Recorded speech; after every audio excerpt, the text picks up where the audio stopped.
Minsan nakala natin madali lang ang magmahal. Pero sa totoo lang, napakahirap kasi madaming pagsubok ang dadaan. Kaya kung magmamahal ka, dapat handa at dapat matibay ka.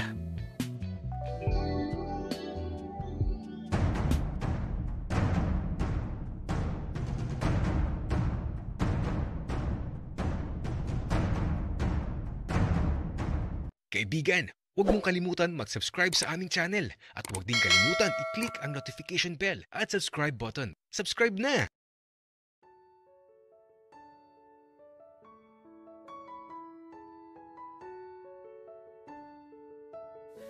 Ang liit ng mundo. Hindi ko inasahang mangyayari ang bagay na to. Kaya pala nung makita ko si Benji, parang may kamukha siya. Tatay niya pala yung madalas na pinapanood ko nagdidilig dito sa malaking bahay na laging umiihi sa bugambilya.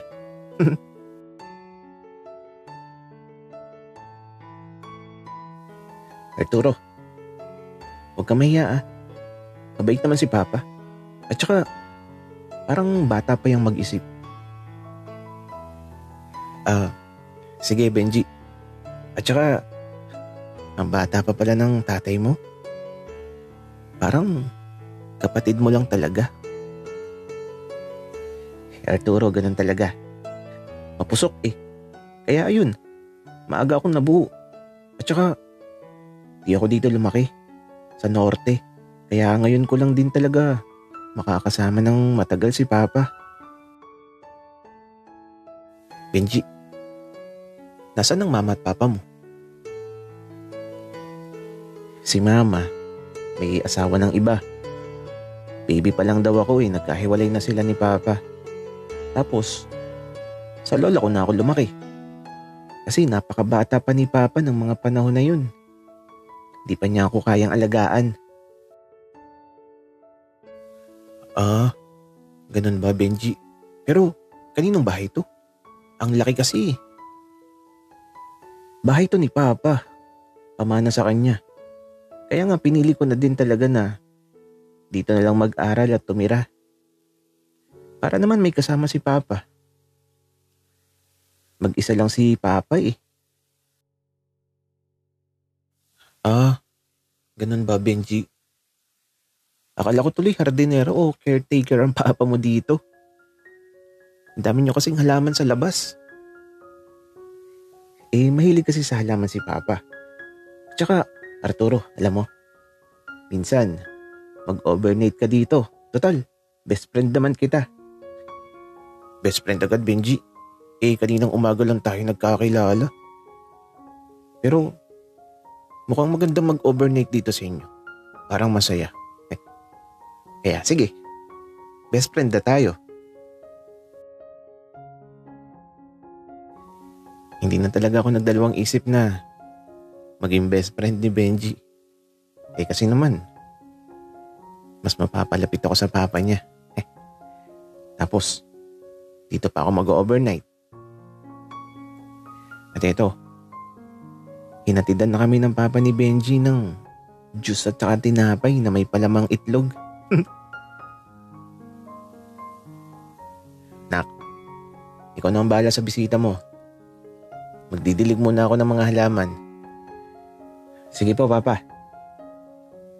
Wika naman ni Benji. Kaya ito, habang kumakain kami ng merienda, nanonood lang kami ng TV.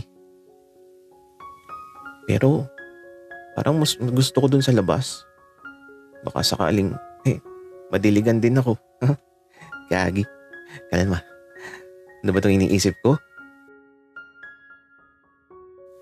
Arturo, tara sa silid ko.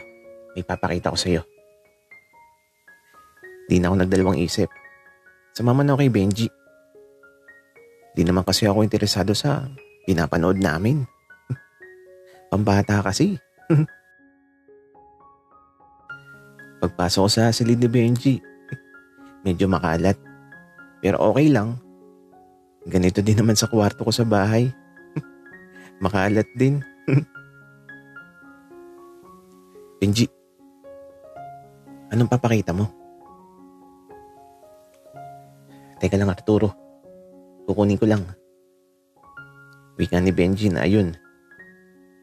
May kinuhang itim na lalagyan na tila ba lalagyan ng sapatos. Ano yan, Benji? Tanong ko. Kaya ito paglapit niya sa akin, binuksan niya yung kahon tapos napaatras talaga ako. Benji, ang laki naman yan. Nakakatakot. Ibalik mo na yung sa pinagkunan mo. Ayoko ng ganyan. Hindi ako mag-overnight dito kapag may ganyan ka sa kwarto mo.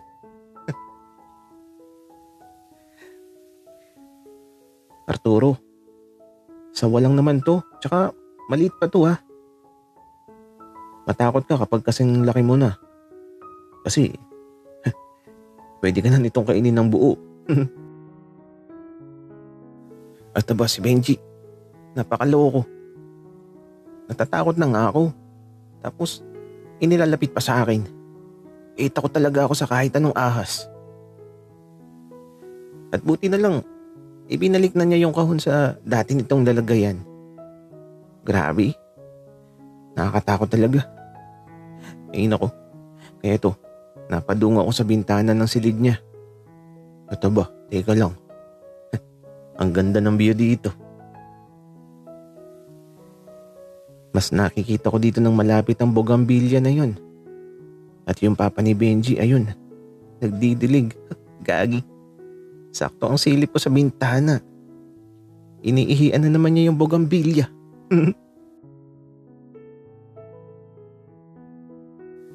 Mas nakikita ko ng malapit yung ano niya. Alam niyo na kung ano yung nakikita ko.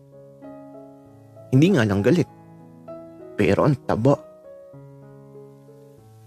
Uy, Arturo, ano sinisilip mo dyan? Wika ni Benji. Buti na lang at tapos na yung papa niya sa pagdidilig ng bougainvillea. Mukhang mapapatambay ako ng madalas dito sa silid ni Benji. Mas maganda kasi ang view dito. Mas malapit. Pero teka, paabuti na ako ng dilim. Kailangan ko nang umuwi. At siguradong mapapagalitan na naman ako ng papa ko.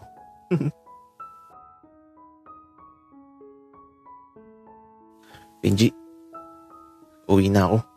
Baka mapagalitan na ako ni papa. Gabi na kasi. Salamat sa susunod na lang ulit. Sige Arturo, magpaalam ka din kay papa. Baka hanapin ka eh. Wika ni Benji. Kaya ito, sinamahan niya ako sa papa niya na ito, nagdidilig pa din ng halaman. Kaya lang nang makita kong papa niya, parang natutuyuan ng laway ang lalamunan ko. Basang-basa sa tilamsik ng tubig ang katawan ng papa niya. At yung suot na boxer short nito, halos parang nakikita ko nang nasa loob. Bumakat na kasi ng sobra. Napatitig tuloy ako.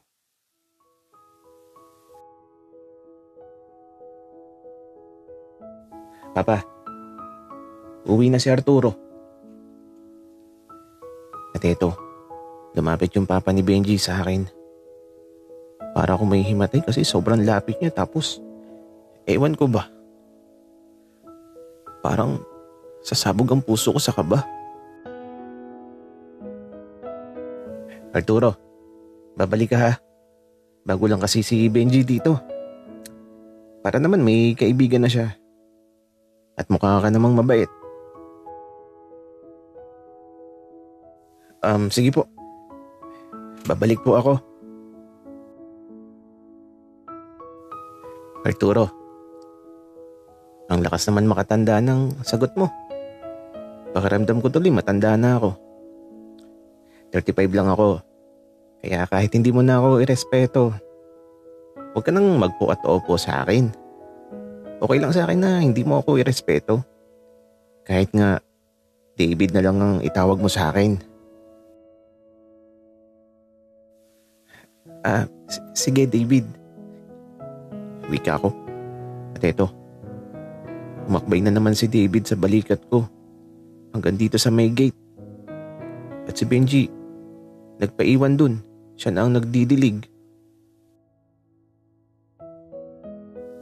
Arturo, babalik ka ha? Oo, David. Babalik ako.